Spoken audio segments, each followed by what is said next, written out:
si Brandon, asan ka?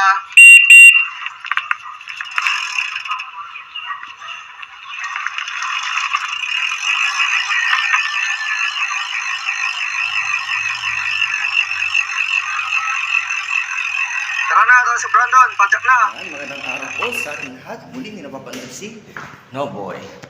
Yan, sa ngayon dito na ako sa may school. Yan. Ngayon, ito yung gusto kong sabihin. Late comers, pero hindi late. Alam mo yun? Kasi yung timing ko na ngayon, hindi na pala, iba kaya nang sabi ko sa inyo no, na hindi na manual yung attendance ko. Kaya, okay lang.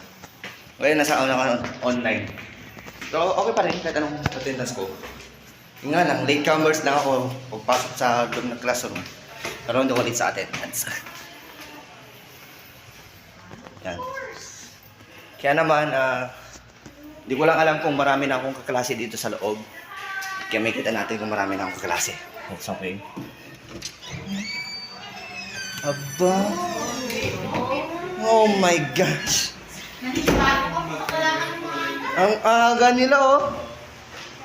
Ang aga nila! Alam, may gulay? Happen for the first time. Hindi, wow! Gagawin chips? Sinigang.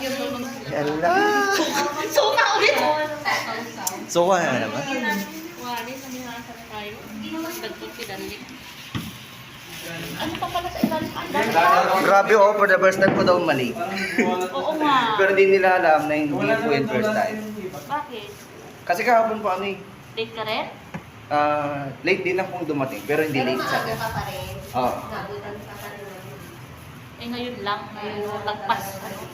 Kasi inaalalay ko si mother. Si mother mo kasama mo sa bahay. Hindi na prodigal. Alala ka. Wala ba? So yun, gusto ko lang mag-update. So siguro sa mga mapapanan niya na video sa sa Saturday and Sunday, update lang sa sa hindi. Yun yung rides namin ni Tosik Brandon dun sa sa papunta sa sa isang bahay naman ng kaibigan ko. Pero di ko pa alam kung anong mga captions ko doon.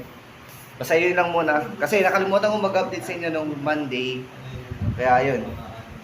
Yun lang muna yung update ko sa ngayon. Kasi marami pa talaga akong mga videos from Region 3 na hindi ko pa na-edit at hindi ko pa na-upload. At pasensya na din pala sa delay ng upload ko kagabi kasi di ko maintindihan yung internet connection namin kung bakit ganun yung nangyari. Hindi ako makapag-switch sa sa profile ng ng Facebook page ko. Kaya kanina umaga ko pa lang siya na-upload. Buti na lang medyo okay na rin kanina umaga. Kaya yun, unexpected tuloy, natulugan ko. Pati yung ibang activities ko na ginagawa ko kagabi, natulugan ko din. At siya nga pala sa mga nagtataka kung bakit iba-iba daw yung videos na ina-upload ko sa every Saturday and Sunday. Yung po yung mga video kasi na hindi ko pa na-upload nung nanggaling ako sa Region 3. Yan, at hindi ko pa siya na-edit kaya ayan. Pag Saturday and Sunday ko siya ina-upload. Uy, gra. Ma'am, syempre nalayan ko kasi si mother ko.